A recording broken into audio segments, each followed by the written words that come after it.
Channel پر آنے والے ناظرین کو خوش آمدید۔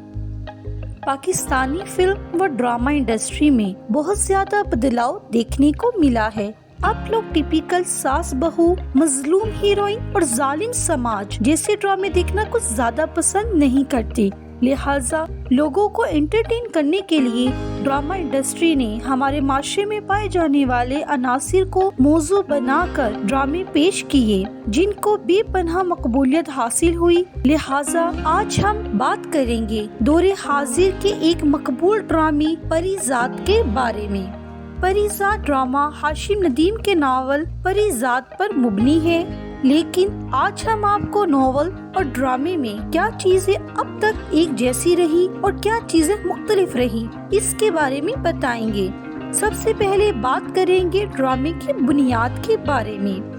پری زاد کو ایک میل اورینٹڈ ڈرامہ سمجھا جاتا ہے کیونکہ بظاہر اس میں ایک آدمی کی مشکلات، احساسات اور محرومیوں کو اجاگر کیا گیا ہے جن کی بنیادی وجہ پری زاد کا ظاہر ہے، جس کی وجہ سے اسے بہت ہی مشکلات کا سامنا کرنا پڑتا ہے۔ لیکن ناول میں پری زاد سے مراد صرف آدمی نہیں ہے، بلکہ یہ ناول پری زاد کی محرومیوں کے ذریعے ہر انسان کی محرومیوں کو اجاگر کرتا ہے۔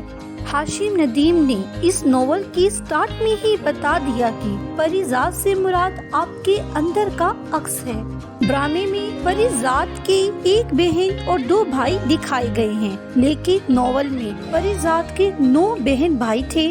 پری زاد کے والدین کو ڈرامے میں صرف یاد کے طور پر پیش کیا گیا، جو کہ فرسٹ ایپیسوڈ بھی دکھایا گیا، لیکن ناول میں اس کے والدین کو حیات دکھایا گیا ہے۔ ڈرامے میں پری زاد کی بہن کا کردار بہت نمایاں کیا گیا ہے، لیکن ناول میں ایسا کچھ نہیں ہے۔ ناول میں پری زاد کے احساسات کو لفظوں میں بہترین انداز سے بیان کیا گیا ہے، جو کہ یقیناً ہاشم ندیم جیسے رائٹر ہی کر سکتے ہیں۔ ناول میں ہاشم ندیم نے پری زاد کے سانولے رنگ کے ساتھ چیچک کے داغوں کا بھی اضافہ کیا۔ ڈرامے میں جہاں پری زاد کے مقابل آنے والی اداکاراؤں کو خوبصورتی کا پیکر بنایا گیا، اسی طرح ناول میں بھی مختلف کرداروں کو لیا گیا ہے، لیکن ناول چونکہ اس طرح سے لکھا گیا ہے کہ پری زاد اپنے احساسات بتانے کی کوشش کر رہا ہے، تو اس میں پری زاد کا رجحان خوبصورتی کی طرف ہی کیوں ہے کی وجہ بتائی گئی کہ جس طرح سے لوگوں کو صاف ستھرائی پسند ہے، اسی طرح سے پری زاد کو حسن پسند ہے۔ ڈرامے میں پری زاد کو اس کی بھابھی سٹور روم میں فالتو چیزوں کے ساتھ شفٹ کر دیتی ہے، لیکن ناول میں اس کا گھر چھوٹا ہونے اور بھائیوں کی شادی کے بعد افراد زیادہ ہونے کی وجہ سے اس کی ماں بذات خود اسے گودام میں شفٹ کرنے کے لیے کہتی ہے، جو کہ چھت پر بنا ہوا تھا۔ ناول میں پری زاد کا کردار بے حد حساس اور تنہا دکھایا گیا ہے۔ ڈرامے میں ناہید کے واقعے سے پہلے پری زاد کے کردار کو محلے میں کم از کم ایک شریف انسان سمجھا جاتا تھا اور اس کی شوقی نامی کردار سے دوستی دکھائی گئی، جو کہ اس کی بہت عزت کرتا ہے۔ لیکن ناول میں پری زاد کے کردار کو محلے میں کم تر کے طور پر پیش کیا گیا، جو کہ محلے کی ہم عمر لڑکوں کے کام کیا کرتا ہے۔ ڈرامے میں پری زاد کو شروع سے ہی اردو کا استاد دکھایا گیا، لیکن ناول میں جب ناہید کو 9ویں جماعت کی اردو پڑھانے کے لیے جاتا ہے تو خود 10ویں جماعت میں پڑھ رہا ہوتا ہے، اور ناہید کو اردو کی ٹیوشن دینے سے پہلے وہ خود اپنے اسکول کے اساتذہ سے دوبارہ 9ویں کا سبق پڑھ کر آتا ہے۔ ڈرامے میں ناہید والے واقعے کو شوقی والے کردار سے منسوب کیا گیا ہے، لیکن ناول میں صرف ماجد اور ناہید کا کردار ہے، جس میں ماجد ناہید کے ساتھ شرط لگاتا ہے کہ وہ پری زاد سے خط لکھوائے گا، اور پھر اس خط کی وجہ سے جو پری زاد کو مشکل کا سامنا کرنا پڑا وہ بالکل ناول جیسا ہے۔ اس کے بعد آنے والی ناساز کا کردار بالکل ناول جیسا ہے کہ اس کی وجہ سے پری زاد کو شاعری کا شوق ہوا اور ایک لائق طالب علم بن گیا۔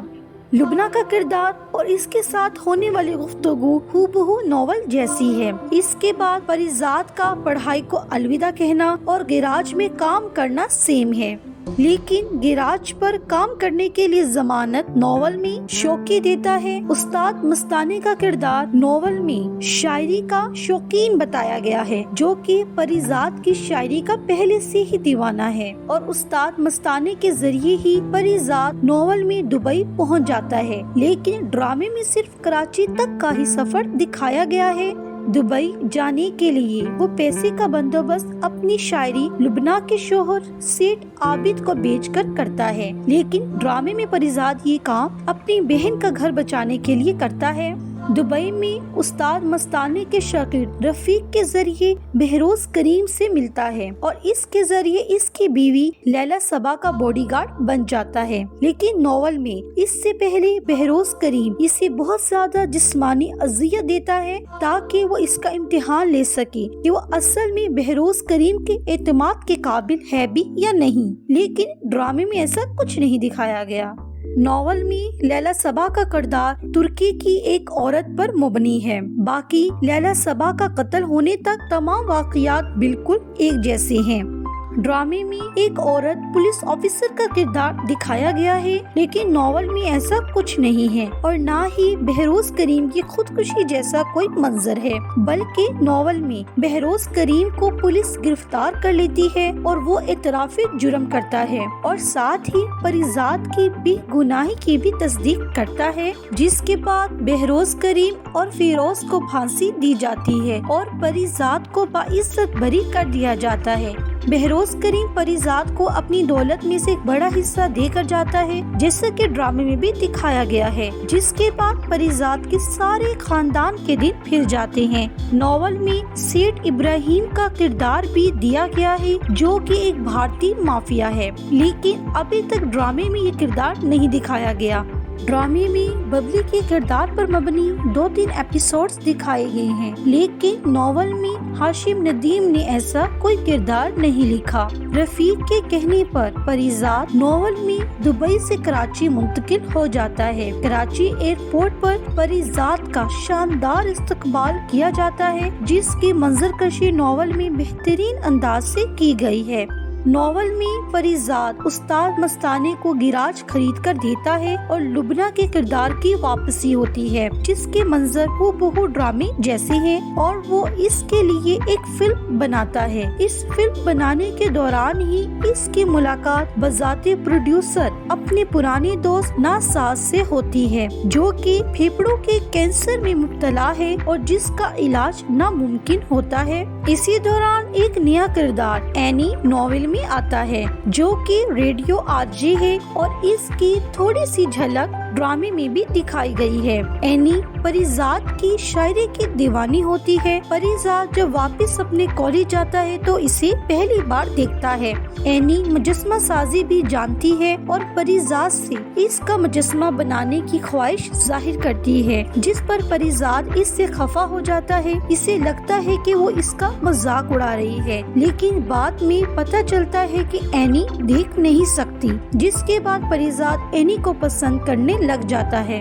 एनी के कजन अदनान का किरदार एक डॉक्टर के तौर पर पेश किया गया है, जो कि एनी से शादी करने का ख्वाहिशमंद है। अदनान को मारने की ख्वाहिश परिजात के दिल में पैदा होती है और वो अपनी मुलाजिम कबीर खान की मदद लेता है, लेकिन एन मौके पर वो कबीर खान को रोक लेता है।